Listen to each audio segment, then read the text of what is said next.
Hello, I'm Terry Gant from Third Coast Comics, coming to you with another episode of Doomsday Clerk from Chicago, Illinois. I think this is episode 10. I kind of skipped an episode last week in that there was just a lot of stuff going on around the country that we all got kind of very focused on, and I didn't really find that I had the time or the energy to do a video. But somebody did mention to me that what they would want to hear would be sort of like my list of graphic novels that I think that somebody might really want to get into around like this season, where we're reading more things that are a little on the dark side, or that are a little like I don't know, not quite like horror focused or whatever. But when it gets around fall, I like to read things that kind of have a little bit of an edge to them. You know what I mean? So I'll start off with Titan, which is here, Titan, by Francois Vignault. I don't know if I can really even pronounce that last name very well. I hope I'm not butchering it too much, but it's basically a sci-fi graphic novel in which someone is sent to Titan, one of Saturn's moons, to sort of like take over a colony there to help kind of like a homestead situation. And she and this like former fighter basically kind of like make a connection over things like earth music and all kinds of other stuff. And this colony is kind of falling apart, and they really had to kind of like, through their connection, they can help kind of pull this colony together again, because if basically there's a conflict between like the humans who are mining there and these genetically engineered beings that the humans are also having to work there, and it's just basically it's tense, but it's cool, like sort of space opera stuff, and I kind of dig that, right?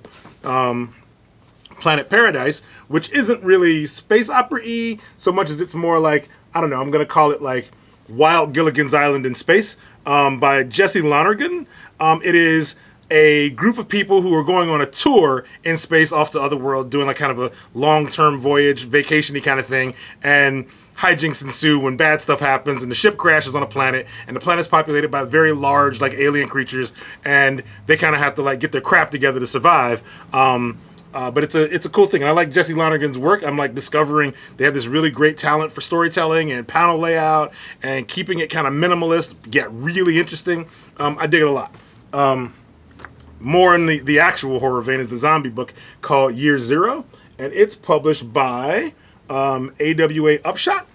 Basically, it's a really, what I like about it is it's not kind of a Walking Dead zombie thing so much as it's more like, having just watched Train to Busan 1 and 2 recently, this is more like one of those stories where it has to be taken from different people's point of view throughout the, like across the world while these zombie outbreak is happening. And the people whose point of view it is aren't people who are really like, is anybody ever really equipped to deal with a zombie outbreak? No, they're not. But do you have different sets of skills based on whatever it is you do in your life? And these different people aren't coming together to fight the zombie. They just have to deal with it on their own with whatever skills they happen to have. And I thought that's a cool take on it. I kind of like that. I have Tartarus.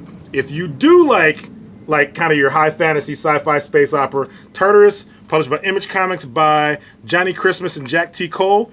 This is basically Afrofuturism space opera turned up to 11, right? This is just super cool. And I think that like, if you're into Afrofuturism, if you're into sort of space opera stuff like I am, then you should jump all over it. The art is gorgeous. The story is very high concept and kind of like, it's kind of like, you know, people who are finding out that they have like a destiny and all this kind of stuff. I don't really get into that too much, but when it's done very well and it's like, you know, there's a twist in there and the art's just like basically groundbreaking and like the storytelling is phenomenal, then I'm all over it, right?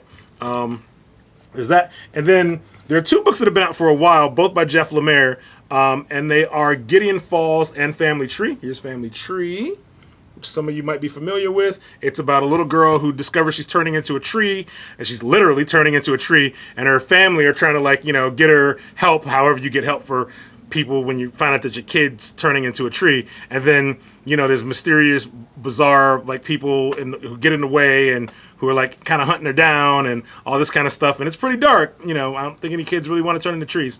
Then there's Gideon Falls, in which a mysterious black barn keeps like kind of showing up in places throughout history, and people who go into the barn have all kinds of weird things happen to them, like insanity and who knows what else. And basically, if a mysterious black barn pops up in your backyard, you should just stay out of it. Don't go in the black barn, right? But it's really cool. Gideon Falls has like maybe 5 volumes out right now, so if you really do get into it, you want to follow that story long term, you can. But Family Tree's only got like 2, and Tartarus only has 1. The others are basically standalone. Year Zero just started back during maybe like the summer, I would want to say, or maybe like late spring. So it's only got 1 volume. Planet Paradise is 1 and done.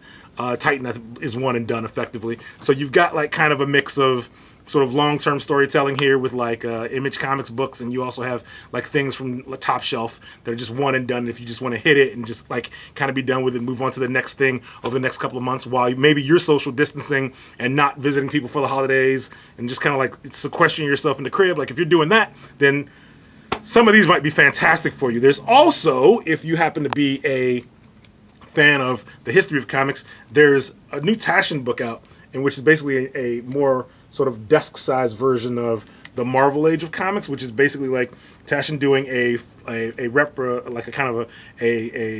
retrospective of 1961 and 1978 era of Marvel. So like kind of before we got into like really mass producing everything in the 80s, like that kind of like era of the beginning of Marvel Comics and sort of like just after sort of the end of the Silver Age, like right before we get to like, well, let's say like the Secret Wars and the big crossovers and all that. But when we're still into tell any kind of story you want at Marvel, throw it against the wall and see what sticks, right? This is kind of like that, a book by Roy Thomas about that era, and it's gorgeous. This one's shrink wrapped, so I really can't show you, but I can kind of like hold it up and, you know, let you see like kind of the workmanship that went into kind of designing this thing.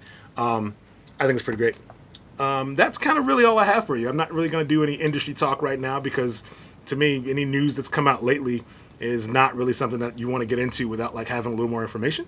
I'm being very positive about like the future, as I think a lot of us are. So I'm going to say that this has been Doomsday Clerk, episode 10 from Third Coast Comics, and I am Terry Gant. And if you want to come into Third Coast Comics at 6443 North Sheridan Road and check out any of this stuff, I highly encourage you to do so. Come on by, let's talk about it, and maybe I can point you out to some other stuff that you might really dig. All right? Thanks for listening, and as we say in YouTube, apparently, hit like and subscribe. Thanks. Bye.